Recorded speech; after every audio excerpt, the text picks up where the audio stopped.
3 words. Plain white paper. Bold black letters. Budget realignment necessary. That's all it said at the top of the memo they handed me. I was sitting in a sleek glass conference room on the 28th floor of Denham and Whitmore Consulting, right in the heart of Midtown Manhattan. 10 years in the game, and this was how they told me my salary was getting cut in half. Across the table sat Martin, my boss. My so-called mentor. A man who once toasted to my success at the company holiday party. Now, he wouldn't even look me in the eye. He adjusted his tie like it was choking him and said, "Noah, this isn't personal. It's just a hard quarter for leadership. We're trimming across the board." But I knew it wasn't the board that was being trimmed. It was me. My name's Noah. I'm 34 years old. I live in Brooklyn. And up until that morning, I was a senior strategy consultant with the best retention numbers in the firm. My clients loved me. I brought in over $5 million in business last year alone. I wasn't some flashy Ivy Leaguer with family connections. I came up from Flatbush, raised by a single mom who worked night shifts at Kings County Hospital. She always told me, "Don't let them tell you your value, baby. Make them see it." So I worked hard. I put myself through school. Went to Columbia on a scholarship. Got my MBA while working 60-hour weeks. I climbed. I earned everything. So when they slid that memo across the table, telling me my pay was getting slashed for budget reasons, I didn't flinch. I just nodded. And in that moment, I made a decision. I wasn't going to fight. I was going to build something that made them irrelevant. It didn't happen all at once. That's the thing about corporate betrayal, it's never loud. It's not some dramatic firing or public blow-up. It's a slow fade. Like a song you didn't realize had ended. It started about 6 months before the pay cut. I noticed Martin started joining my client meetings more often. At first, I chalked it up to interest, maybe he wanted to understand my process. I'd been leading the strategy side for our retail innovation accounts for years. We were talking 8-figure clients here. But then, on one call, I introduced a project framework I'd built, something I'd spent 2 weekends fine-tuning. Martin cut me off mid-sentence and said, "We'll let Brett run with that idea. He's got fresh eyes on it." Brett. That name became a theme. Brett was 2 years out of Wharton. Polished. Tall. Always smiling too wide. He didn't know a thing about logistics or actual implementation, but he knew how to repeat buzzwords like synergy and brand verticalization in just the right tone. At first, I didn't take it personally. Every company has its golden boy. Then came the Chicago trip. I had been working with a Midwest-based retail chain for 3 years. Helped them survive COVID, pivot their inventory, relaunch with a digital-first strategy. They were my account. Mine. Then one day, I found out, via LinkedIn, that Martin and Brett had flown to Chicago for a dinner with them. No invite. No heads up.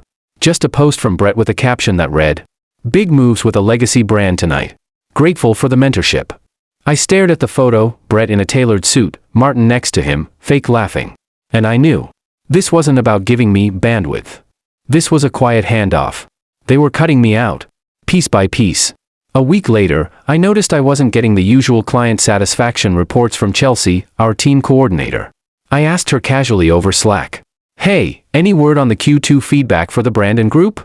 She replied, "Oh. I thought Martin told me to send all feedback directly to him now." "Sorry, Noah." I didn't say anything. Just replied, "All good. Thanks." But I started keeping track. I created a folder on my personal laptop. Titled it, "The Quiet Phase Out." Every missed meeting, every rerouted email, every oversight that left me on the outside.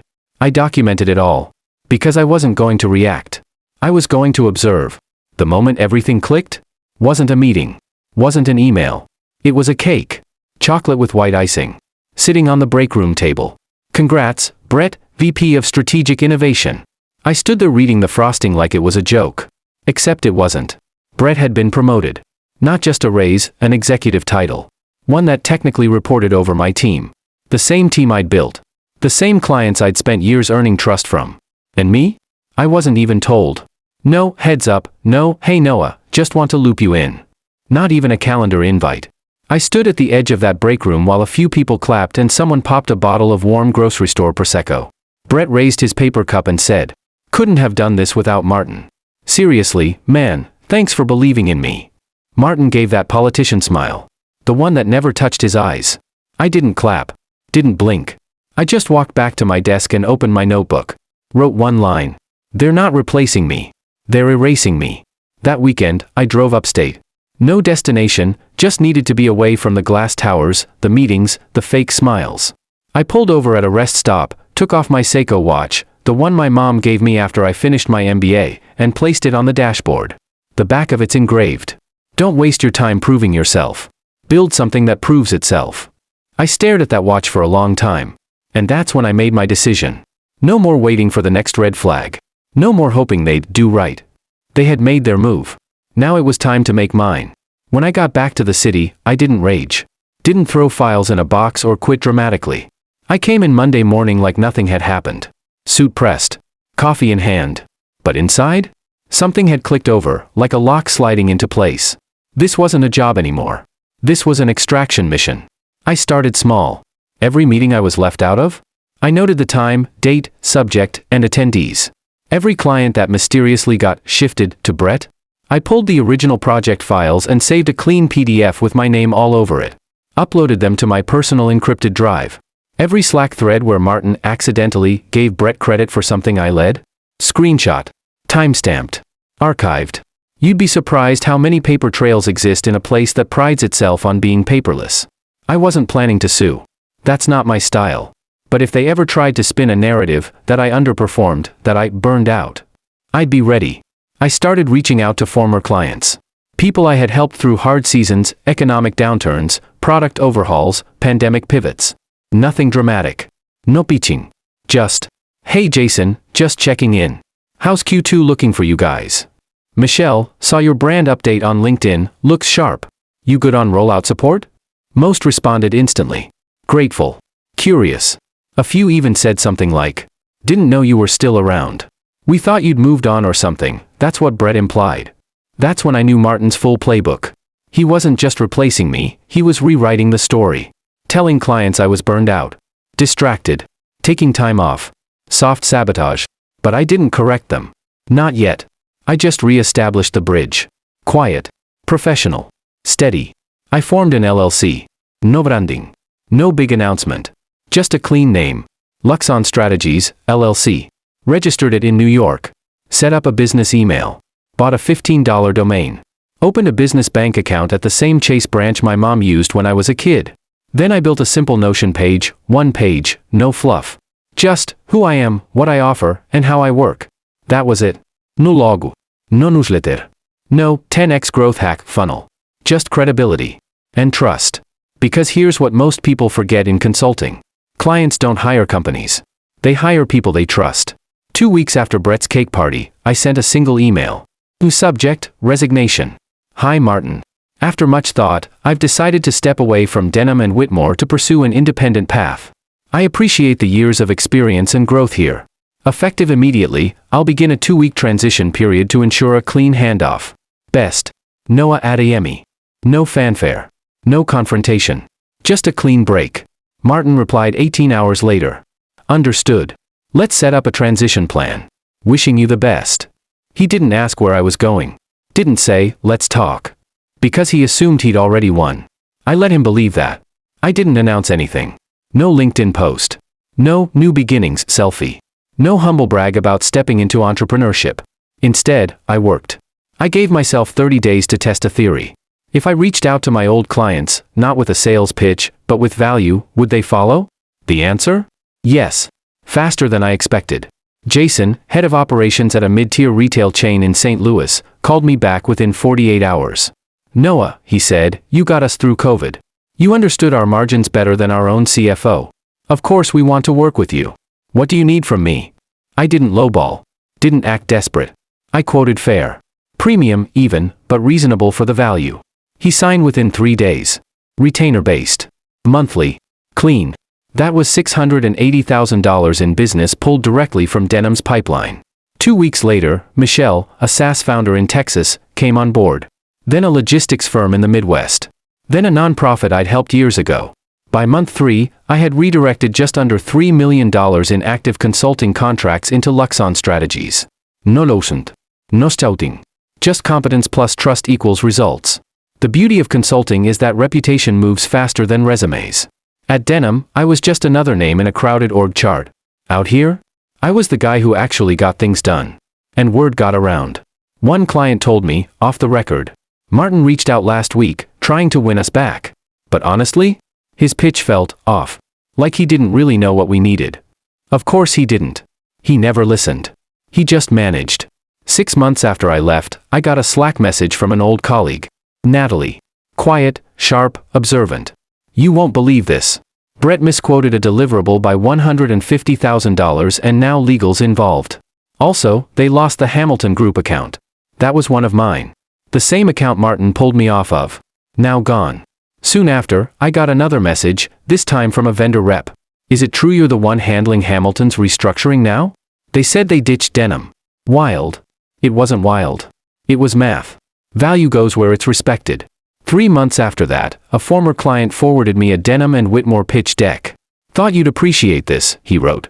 Slide 3 had a photo of their current leadership team, including Brett. Slide 9? A strategy process overview I had personally created 3 years ago. They hadn't even changed the graphic.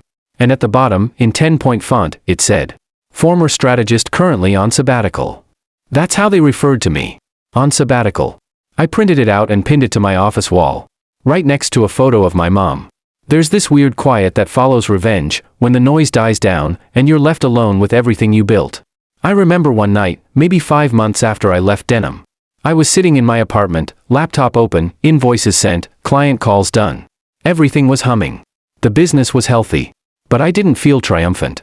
I felt, still. It hit me then. I didn't just win. I got free. That night, I pulled out the Seiko watch again. The one my mother gave me when I got my MBA. Still ticking. Still sharp. I hadn't worn it since the day I made the decision to leave. It had become a symbol of the old me, the guy who thought climbing the corporate ladder was the goal. But now? Now, the ladder was gone. I had built my own path. I strapped the watch back on. Felt heavier this time, not in weight, but in meaning. That engraving on the back? Don't waste your time proving yourself. Build something that proves itself. That wasn't a reminder anymore. It was a record. Luxon Strategies, 6 months in. The business wasn't big. It didn't need to be. 5 core clients. 2 remote analysts I trained personally. No bloatidor charts. No endless decks that went nowhere. We solved real problems. Fast. Clean. Human first. I met clients on Zoom from my home office, a room with a whiteboard, a single desk, and an espresso machine.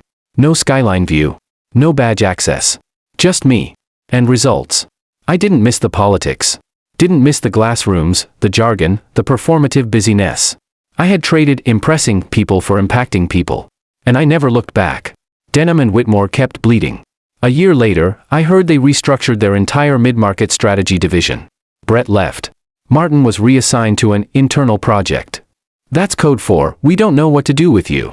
I wasn't happy about it. But I wasn't sad either. They built a system where loyalty was a weakness. And eventually, that system collapsed under its own weight. They didn't just lose me. They lost the trust one carried, client by client, call by call, result by result. That's the thing with quiet people. You never realize how much they're holding up until they walk away. Looking back, I'm grateful for what happened. Not because it was fair, it wasn't. Not because it felt good, it didn't. But because it pushed me to stop begging for space and start owning my value. You don't need revenge in the way movies show it. You don't need to expose anyone, or burn bridges, or prove points. The most powerful revenge? Is moving so deliberately, so quietly, and so successfully, that they forget how to explain your absence. Sometimes the strongest revenge is rebuilding, without needing their validation to do it. Ever let someone think they'd won, while you were already planning your next move? That's not weakness. That's strategy. Share your story in the comments, and if you haven't struck yet, maybe it's time to get inspired.